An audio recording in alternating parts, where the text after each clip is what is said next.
Bu yerda ozgina xatolik ketgan, sababi mebelchilarni voqea chaqirishmagan. Obshivka bo'ladi, skrytniy eshikning ham ustida obshivka bo'ladi. Eshik yo'q deb bo'lib turadi bu. Skrytniy eshikda mana ochilganda bu yerda muammo yo'q. Bu holatda agar malarka bo'lsa bu to'g'ri ish, lekin obshivka bo'lsa bu xato. Chunki devorga hozir obshivka qo'yamiz, skrytniy eshikga ham obshivka qo'yamiz. U ochilmaydi hech qachon. Mana hozir ko'rsanglar, xatoni ko'rasizlar. Mana ochishga bermaydi, chunki buni ustida 8 mm yoki 16 mm MDF shpon bo'ladi. Shuning uchun har doim mebelchilarni vaqtida chaqirsanglar 8 mm bu yerda yoki 16 mm eshikning oldiga chiqazib qotirish kerak edi.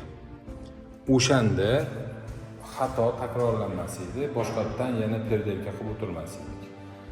Mana endi hozir nima bo'ladi? Bu yerda bitta yechim qilib berdik. Xudo xolisa kuzatib borsanglar, bu obshivkalarni qo'yganimizda sizga to'liq ma'lumot beramiz.